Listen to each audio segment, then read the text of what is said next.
expect this.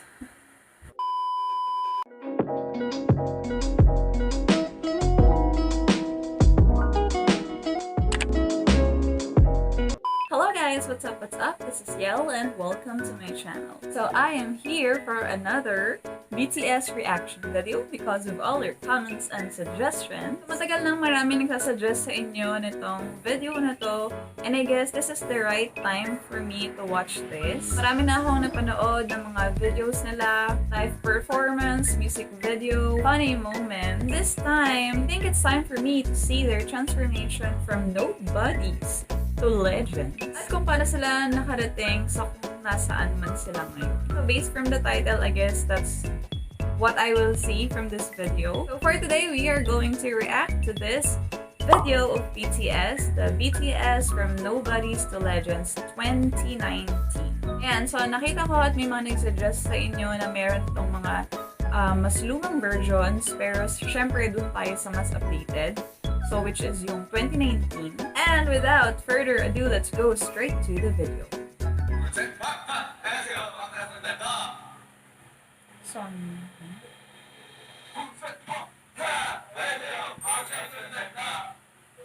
Ang cute ang papayat nila.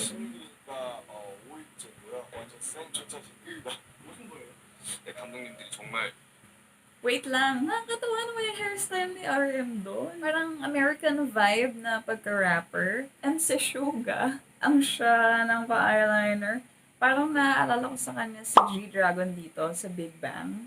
저희들이 이름을 모르시거든요. 신인이다 보니 이 이름표가 없이도 저희 이름을 좀 아셔서 저 얼굴만 보고 누구신지 아실 수 있게 정말 그날까지 It's been a struggle since day one. Low on budget. Sharing one room. Cut from broadcasts. They were told they wouldn't make it because their company was too small. They're all kind of like, big hit na ba sila since day one?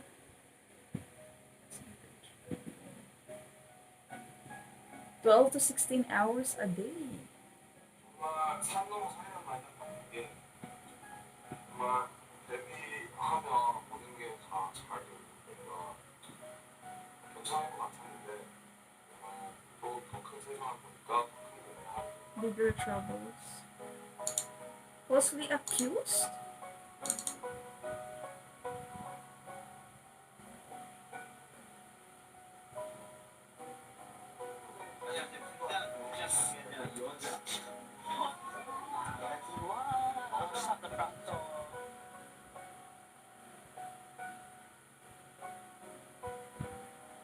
Death threats? Oh my gosh.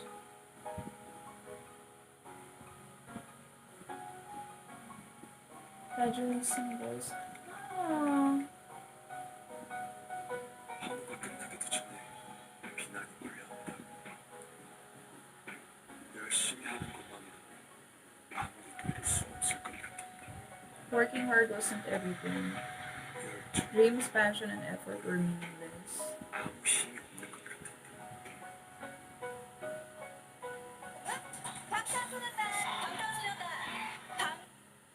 Wait.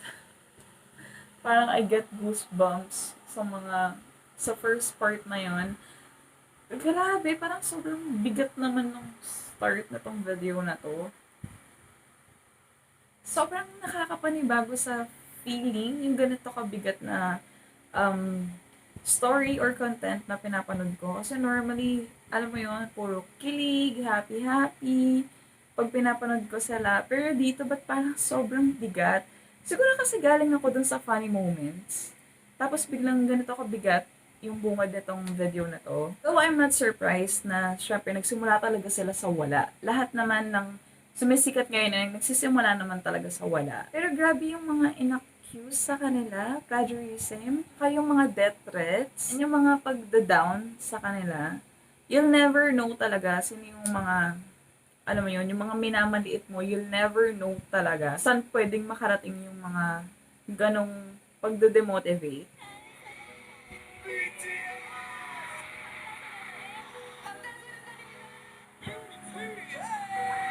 방탄소년단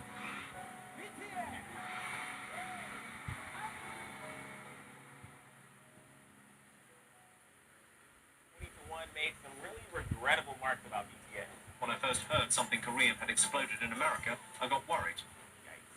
I don't know. I think they look very nice.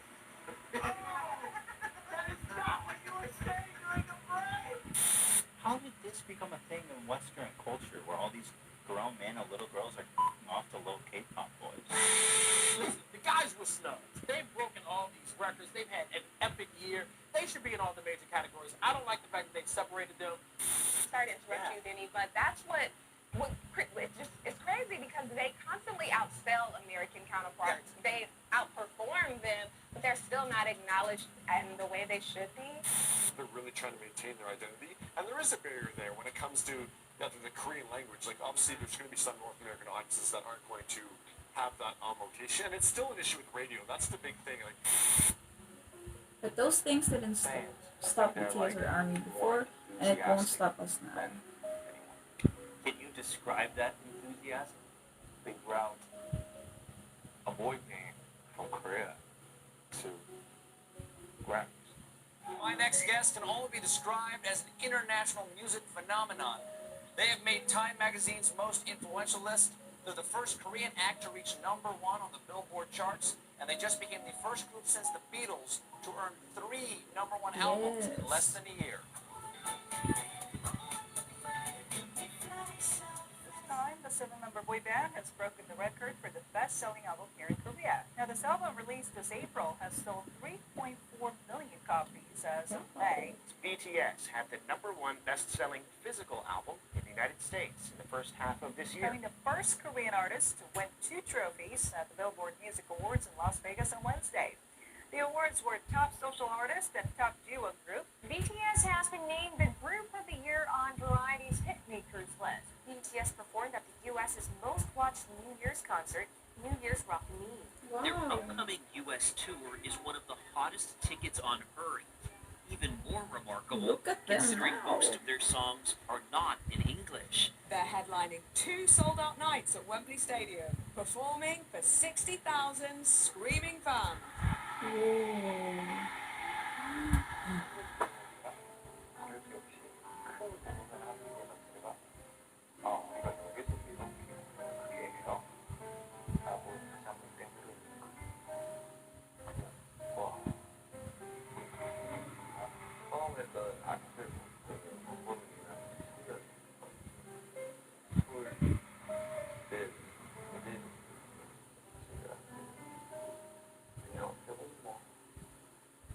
It's like a miracle.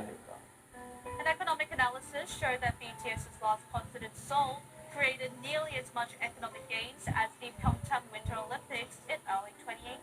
It is estimated that roughly 100,000 foreigners came to Korea during that time. That number includes 23,000 foreign fans who came solely to see the concerts and their companions. 24% of ARMY were male, while a clear majority, 76%, were female. 24% were 10 to 19-year-olds, 26% were 20-year-olds, 19% were 30-year-olds, and hold on, this doesn't seem right. 27% were 40 to 49 years old. Hi, I'm Sam and I'm 34. Hi, I'm Cheryl. I'm just over 50. I'm 56. I'm 64. I'm 33. I'm 36 years old. Almost 48 years old.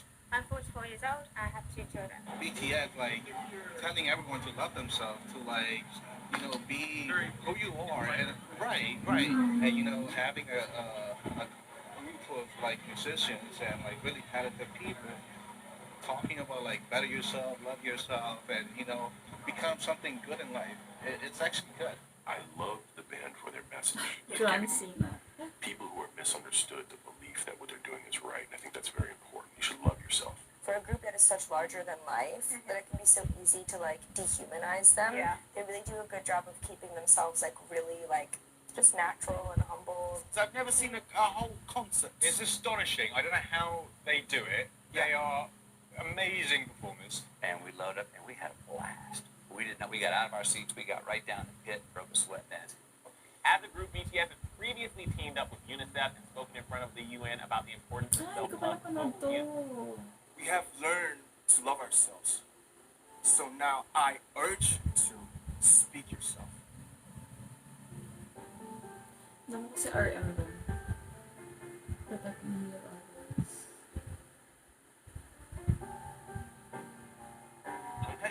통화를 막아낸다는 의미잖아요. 통화처럼 풀어지는 편견과 억압에 Oh, 걸린 당당히 yung 저희 parang 세대의 Bangtan. Okay. 인간과 가치를 지켜내는 그런 심오한 뜻이 담겨 있어요. 야, 좋다. I'm finding how to love myself. You know, I didn't know anything about love myself, but you guys taught me through your eyes, through your love, through your tweets, through your letters, through everything. You guys taught me and inspired me how to love myself. And loving myself is my whole life goal until my death. And you know, what is loving myself? What is loving yourself? I don't know. Who can define their own method and the way of loving myself? It's our mission to define our way to love ourselves. It's never intended, but it feels like I'm using you guys to love myself. So I want to say one thing. Please use me. Please use BTS to love yourself. You guys taught me how to love myself. Every day. Thank you so much. We love you guys. Palm it up.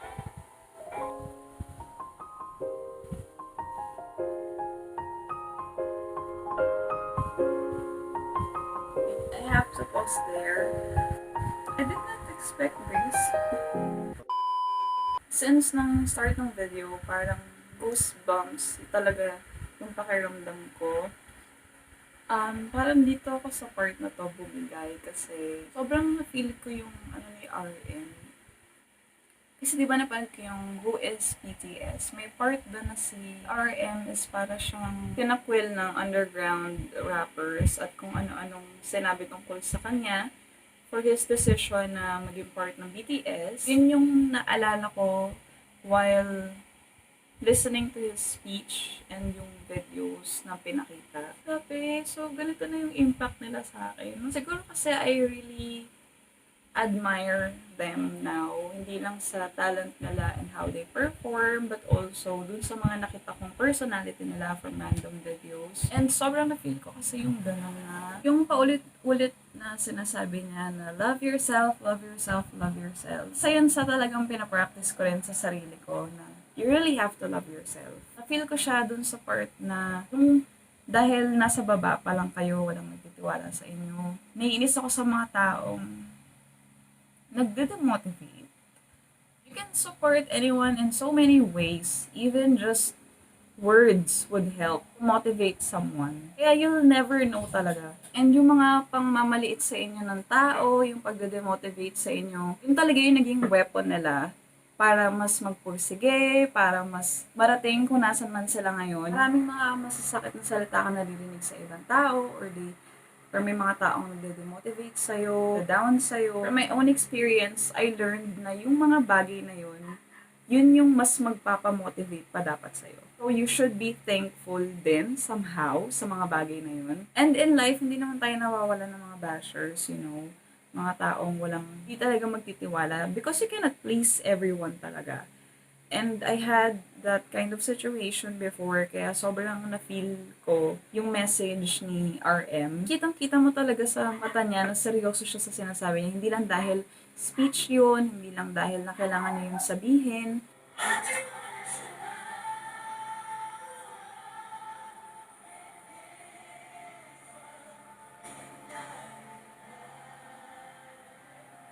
Anong title na to?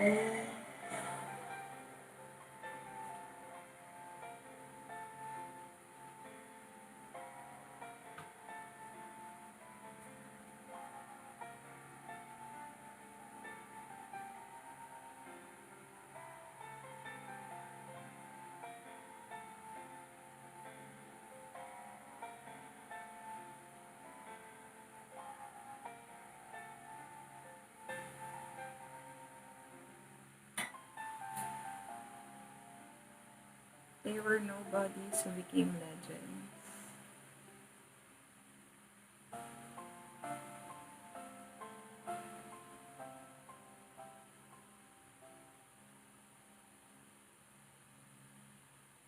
I feel so proud of what they became right now. Talagang parang yung mga fans talaga yung parang naging hugot nila ng lakas o motivation sa bawat ginagawa nila. So, sobrang laking factor talaga ng mga fans sa kanila, especially the ARMYs, grabe, isa mga narinig ko, sobrang support yung ibigay nyo sa kanila. Meron siguro talaga sobrang mahal na mahal talaga nila yung fans nila kasi isa kayo sa mga naging part talaga ng success nila at kung nasan sila ngayon. Di man siguro sila pinagkatiwalaan ng mga tao from their management or from people who are close to them. Pero mga times talaga na sa ibang tao pa tayo mas nakakuha ng motivation and support. And I admire them for that, na hindi sila nakakalimot talaga sa mga fans nila. It's a very nice video. Sa lahat ng mga napanood ko sa kanila, ito yung mabigat yung mga moments na pinakita ng video na to. Hindi siya yung usual na happy, ganyan. Pero sobrang ma-appreciate mo sila dito. It's like, this is the reality.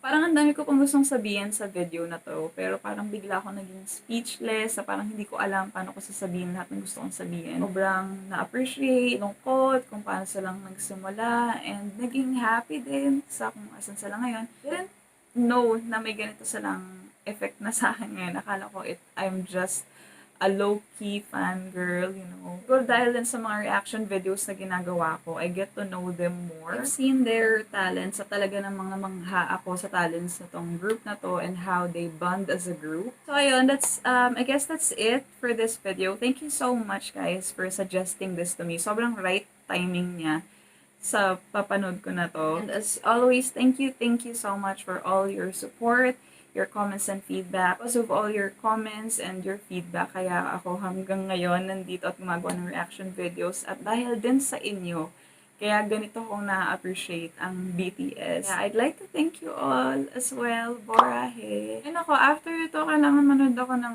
ibang video nila to lift up the mood naman. Watch out for my next reaction video. If you enjoyed this video, don't forget to give a like and a comment. At huwag mo na rin kalimutang mag-subscribe para ma-notify ka sa mga next uploads ko. Thank you so much for watching, guys. Bye!